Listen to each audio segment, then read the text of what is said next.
తూర్పుగోదావరి జిల్లాలో మళ్లీ పులి అలజడి మొదలైంది.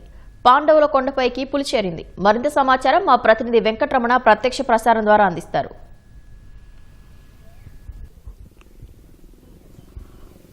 ఉమ్మడి తూర్పుగోదావరి జిల్లాలో పెద్ద పులి సంచారం ప్రజలను భయాందోళనకు గురిచేస్తుంది. 2 నెలల క్రితము ప్రజలను భయాందోళనకు గురిచేసినటువంటి పెద్ద పులి మళ్ళీ తిరిగి అటవీ ప్రాంతం నుంచి మైదాన ప్రాంతంలోకి అడుగు పెడుతూ గ్రామాల్లో తిరుగుతూ ఉంది. 2 రోజుల క్రితము పలు గ్రామాల్లో కనిపించినటువంటి పులి ప్రస్తుతం రాజమహేంద్రవరం సమీపంలో 20 కిలోమీటర్ల దూరం ఉన్నటువంటి ప్రాంతానికి చేరుకుంది. మొన్న దేవీపట్నం మండలంలో పులి మళ్ళీ కనిపించింది. అక్కడ నుంచి 20 కిలోమీటర్లు ప్రయాణించి ప్రస్తుతం కోరుకొండ మండలం కాపవరం గ్రామంలో సమీపంలో ఉన్నటువంటి కొండపైన పాండవుల కొండ అని పిలుస్తారు. ప్రస్తుతం మనం చూస్తున్నాం పాండవుల కొండ అని ఈ గ్రామస్తులు పిలుస్తూ ఉంటారు. ఇది ఆర్కియాలజీ డిపార్ట్మెంట్ సంబంధించినటువంటి ఇక్కడ పురావస్తు శాఖ నిర్వహిస్తుంది. వీటి మీద పాండవులు బస చేశారని చెప్పేసి గతంలో ప్రాశస్త్యం ఉంది. ఈ కొండ మీద పలు పర్యాటకులు ఇక్కడ వస్తూ ఉంటారు. అయితే నిన్న ఏకోజామున 3 గంటలకు ఈ పులి అనేది పెద్ద పులి ఈ ప్రాంతానికి చేరుకున్నట్టుగా అధికారులు గుర్తించారు. ఇక్కడ సమీపంలో ఉన్నటువంటి ఇటుకల బట్టి వద్ద పనిచేసేటువంటి కార్మికులు కావచ్చు, అదేవిధంగా సమీపంలో ఉన్నటువంటి కుక్కలు కూడా పెద్ద ఎత్తున మొరిగి వాటి జాడను తెలియజేశారు. దీంతో అప్రమత్తమయ్యారు. అదేవిధంగా అధికారులు కూడా నిరంతరం 2 రోజుల నుంచి సంచరిస్తూ ఉండటంతో పులికి మెడకు కట్టినటువంటి రేడియో కాలర్ ద్వారా పులి సంచారాన్ని ఎప్పటికప్పుడు గమనిస్తూ ఉన్నారు. దాని ప్రకారంగా పులి ఎటువైపు వెళ్తుంది అనేటువంటి విషయాన్ని కూడా సంబంధిత అధికారులు కూడా తెలియజేస్తున్నారు. ప్రస్తుతం మనం చూస్తున్నాం ఇది పాండవుల కొండ అని పిలుస్తారు. కోరుకొండ మండలం కాపవరం గ్రామం సమీపంలో ఉంటుంది. రాజమహేంద్రవరానికి 20 కిలోమీటర్ల దూరంలో ఉంటుంది. ఈ పట్టణ ప్రాంతానికి సమీపంలో రావడంతో అధికారులందరూ కూడా అప్రమత్తమై ప్రజలు ఎవరు కూడా ఇటువైపు వెళ్లకుండా ప్రత్యేకంగా చర్యలు తీసుకుంటున్నారు. ఈ కాపవరం గ్రామం వ్యాప్తంగా అలాగే పరిసర ప్రాంతాలను కూడా పెద్ద ఎత్తున గ్రామాల్లో మైకులను అరేంజ్ చేసి ప్రజలు ఎవరు కూడా బయటికి రాకుండా అదేవిధంగా అప్రమత్తంగా ఉండేలా ఏర్పాట్లు చేస్తున్నారు. ప్రస్తుతం మనతో పాటు ఈ పాండవుల కొండ సంబంధించినటువంటి పురావస్తు శాఖ ఇన్ఛార్జ్ గారు మనతో ఉన్నారు. వారిని అడిగి విషయాలు తెలుసుకుందాం. సార్ చెప్పండి, ఎప్పుడు ఈ పులి ఇక్కడికి వచ్చింది అని తెలిసింది? మీరు ఎలాంటి చర్యలు తీసుకుంటున్నారు? మాకు రాత్రి 3 గంటలకి ఫారెస్ట్ వారు ఇంటిమేషన్ ఇవ్వడం జరిగిందండి. మేము ఇక్కడ కొండకి పాండవుల కొండకి ఎక్కువ విజిటర్స్ వస్తూ ఉంటారు, పైకి ఎక్కుతూ ఉంటారు. వాళ్ళు పైకి ఎక్కకుండా మైక్ అనౌన్స్మెంట్ చేసి పైకి ఎక్కకూడదు ప్రమాదం అని చెప్పేసి తెలియజేయడం జరిగిందండి. మళ్ళీ పులిని పట్టుకున్న తర్వాత సమాచారం ఇచ్చి మళ్ళీ విజిటర్స్ని అలౌ చేయడం అనేది జరుగుతుందండి. ఓకే, ఎన్ని గంటలకు వచ్చినట్టుగా మీకు అధికారులు సమాచారం ఇచ్చారు? ప్రస్తుతం పులి పరిస్థితి ఎలా ఉంది? మాకు తెలిసి అయితే తెల్లారుజామున 3:30-4 గంటలకు తెలిసిందండి. ప్రస్తుతం పులి గృహాల దగ్గర నుంచి ఆ తాటిమట్టల దగ్గర ఉందనేసి ఒక సమాచారం ఉందండి మా దగ్గర. అది మళ్ళీ ఫారెస్ట్ వారు సాయంత్రం వచ్చి బోన్ అది పెట్టి ఇచ్చేస్తామని చెప్పారు.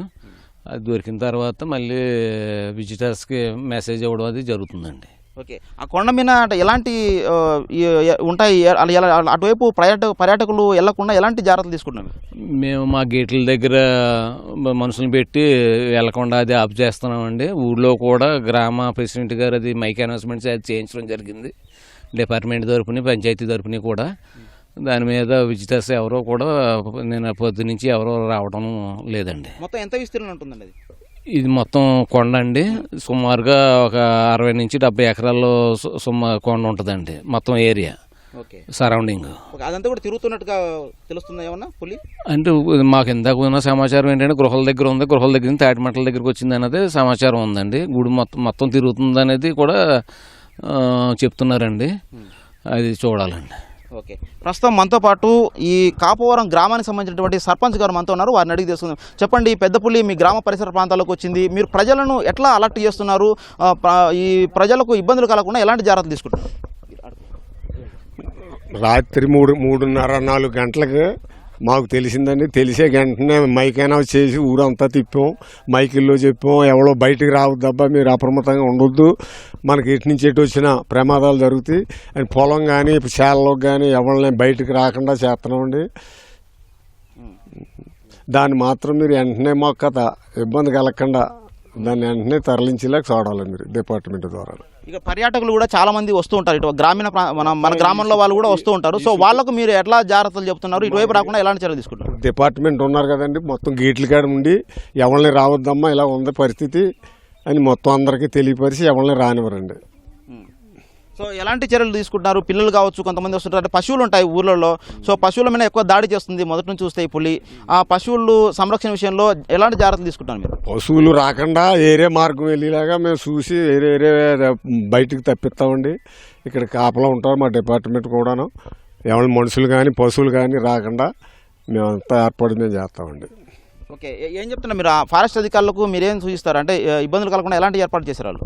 అదే మనుషులు పెట్టి ఎవరిని దగ్గరికి పశువులు కానీ మనుషులు కానీ వెళ్ళొద్దని మేము యాక్షన్ తీసుకుంటామండి. వాళ్ళ మీద అందరి మీద ఉండాలి అబ్బాయి తప్పనిసరిగా అని చెప్తాను. ఆఫీసర్లు వచ్చారా గ్రామాలకు? ఏమండి ఆఫీసర్లు వచ్చారా? అదిగో మనకి కొండకు సంబంధించిన ఆఫీసర్లు ఉన్నారు కదండి, వీళ్ళు మొత్తం స్టాఫ్ 10 మంది ఎంతమంది ఉన్నారో మొత్తం వీళ్ళంతా ఇక్కడే ఉన్నారండి. ఓకే, సో ఇది పరిస్థితి. మొత్తానికి చూస్తే కనుక ప్రస్తుతం అయితే ఆ కొండ ప్రాంతంలోనే పులి అక్కడే ఉంది. ప్రస్తుతం అయితే ఎక్కడ తిరగడం లేదని చెప్పేసి అధికారులు ట్రాక్ చేసి చెబుతున్నారు. ఎందుకంటే పగలపూట ఆ పులి అనేది విశ్రాంతి తీసుకుంటుందని చెప్పేసి, మొదటి నుంచి కూడా విశ్రాంతి తీసుకుంటుందని చెప్పేసి అధికారులు చెప్తున్నారు. రాత్రి వేళల్లో మాత్రమే సంచరిస్తుంది, వేట కూడా రాత్రి వేళల్లోనే చేస్తుందని చెప్పేసి అధికారులు గడిచిన కొద్ది కాలంగా చేసిన ట్రాకింగ్ వివరాలను బట్టి చెబుతూ ఉన్నారు. ప్రస్తుతం కూడా పులి మెడకు ప్రత్యేకంగా ట్రాకింగ్ పరికరాలను ఏర్పాటు చేసి అది ఎక్కడికి వెళ్తుంది, ఎటువైపు వెళ్తుంది అనేటువంటి విషయాలను ఎప్పటికప్పుడు టెక్నాలజీ ఉపయోగించి తెలుసుకుంటూ సంబంధిత గ్రామాల్లో ఉన్నటువంటి రెవెన్యూ అధికారులు కావచ్చు, అదేవిధంగా పోలీసులు కావచ్చు, ఇతర విభాగాలకు సంబంధించిన అధికారులందరూ కూడా అప్రమత్తం చేస్తూ ఎక్కడ ప్రాణ నష్టం జరగకుండా, అదేవిధంగా పశువులపై దాడి చేస్తున్నందుకు ఎక్కడ కూడా అలాంటి నష్టం జరగకుండా ఉండేలా చర్యలు తీసుకుంటూ ఉన్నారు. చూస్తే కనుక జనవరి చివరి వారంలోనే ఈ పులి సంచారం అనేది తూర్పుగోదావరి జిల్లాలో ప్రారంభమైంది. అప్పటి నుంచి దాదాపు 15 రోజుల పాటు ఏకదాటిగా జిల్లా వాసులను, ఉమ్మడి జిల్లాలో ఉన్నటువంటి 4 జిల్లాల వాసులను కూడా భయాందోళనకు గురిచేసింది. రోజుకో గ్రామం తిరుగుతూ పశువులపై దాడి చేస్తూ వాటి చంపి రాత్రి వేళలో అక్కడే నక్కి ఉంటూ ప్రజలను భయాందోళనకు గురి చేసింది. ఎట్టకేలకు ఫిబ్రవరి తొలి వారంలో వీటి అధికారులు చాకచక్యంగా వ్యవహరిస్తూ వల వేసి పట్టుకొని దాన్ని పాపికొండలో అభయారణ్యంలో పంపించడం జరిగింది. అప్పటి నుంచి ఆ పులికి మెడకు ట్రాకింగ్ పరికరాలను కూడా ఏర్పాటు చేసి వాటిని ఎప్పుడు నిరంతరం కూడా అది ఆ పులి అటువైపు వెళ్తున్నటువంటి విషయాన్ని కూడా ట్రాకింగ్ చేస్తున్నారు. అయితే 2 రోజుల క్రితం దేవీపట్నం మండలంలోకి మళ్ళీ తిరిగి అటవీ ప్రాంతంలో వదిలినటువంటి పులి తిరిగి ఈ మైదాన ప్రాంతంలోకి వచ్చేసింది. దేవీపట్నం మండలం నుంచి రాజమహేంద్రవరం సమీపంలో ఉన్నటువంటి ఈ కాపువరం గ్రామానికి చేరుకుంది. దాదాపు 20 కిలోమీటర్ల దూరం పాటు రాత్రి సంచరిస్తూ ఉంది. రాత్రి వేళలో సంచరిస్తూ ఇక్కడ వస్తున్నటువంటి కారణంగా అధికారులందరూ కూడా, అంటే రాజమహేంద్రవరం కూడా సమీపంలో ఉండటము, అదేవిధంగా పులి రాత్రి వేళలో దాడి చేస్తున్నటువంటి దృష్ట్యా అధికారులందరూ కూడా హై అలర్ట్ ప్రకటించారు. ప్రత్యేకించి అటవీ శాఖ అధికారులందరూ కూడా డిఎఫ్ఓ, అలాగే ఇతర ఉన్నతాధికారులకు, పోలీసు విభాగం సంబంధించినటువంటి అధికారులందరూ కూడా ఇక్కడే వచ్చేసి ప్రజలను అప్రమత్తం చేయడం, అదేవిధంగా పులి ఎటువైపు వెళ్తున్నటువంటి సమాచారాన్ని తెలుసుకుంటూ రాత్రికి బంధించినటువంటి ఏర్పాట్లు అయితే చేస్తున్నారు. ప్రస్తుతం అయితే పెద్ద వలను కూడా తీసుకొచ్చేటువంటి ప్రయత్నం చేస్తున్నారు. ఎందుకంటే పగటి వేళల్లో అది విశ్రాంతి తీసుకున్న దృష్ట్యా దాన్ని పట్టుకోవడం అనేది కొంత ఇబ్బంది కాబట్టి రాత్రి వేళ సంచారం వేళల్లోనే దాన్ని ట్రాక్ చేస్తూ చాలా సులువుగా పట్టుకోవచ్చు అని చెప్తున్నారు. వీలైనంత వరకు సాయంత్రం నుంచి ఈ ఆపరేషన్ అనేది స్టార్ట్ చేస్తామని అధికారులు చెబుతున్నారు. సాయంత్రం వేళలో దాన్ని వీలైనంత వరకు బయటకు వచ్చేలా చేసి డ్రోన్ కెమెరా ద్వారా అది ఎక్కడుందో పరీక్షించి దాన్ని బయటికి తీసుకొచ్చేలా ప్రయత్నించి దాని ద్వారా వల వేసి పట్టుకునేందుకు అధికారులు అయితే ఏర్పాట్లు చేస్తున్నట్టుగా చెబుతున్నారు. అయితే ప్రజలందరూ కూడా అప్రమత్తంగా ఉండాలి, ఎవరు కూడా రాత్రి వేళల్లో బయటికి రావద్దు. అదేవిధంగా పశువులు ఎవరైతే పెంచుకుంటారో వాళ్ళందరూ కూడా తగిన జాగ్రత్తలు తీసుకోవాలి, వాటిని జాగ్రత్తగా ఉంచేలా తగిన ఏర్పాట్లు చేసుకోవాలని చెప్పేసి అధికారులు స్పష్టం చేస్తూ ఉన్నారు. మొత్తానికి రాజమహేంద్రవరం సమీపంలోకి పులి రావడం పట్ల అది ఎటువైపు వెళ్తుంది అటువంటి అనుమానం కూడా ప్రజల్లో వ్యక్తమవుతూ కొంత భయాందోళనకు గురి అవుతున్నటువంటి పరిస్థితి ఉంది. ఈ పరిస్థితుల్లో వీలైనంత త్వరగానే ఈ పులిని పట్టుకొని బంధించి తిరిగి అటవీ ప్రాంతంలో వదిలివేసేందుకు గాను అధికారులు అయితే చర్యలు తీసుకుంటూ ఉన్నారు. ఈ రెస్క్యూ ఆపరేషన్ అనేది ఇవాళ మధ్యాహ్నం తర్వాత నుంచి ప్రారంభమైనటువంటి అవకాశం ఉన్నట్టుగా అటవీ శాఖ అధికారులు అలాగే పోలీసులు స్పష్టం చేస్తున్నారు. తూర్పుగోదావరి జిల్లా నుంచి కెమెరామెన్ ప్రకాష్ కలిసి వెంకటరమణ, ఓవర్ టు స్టూడియో.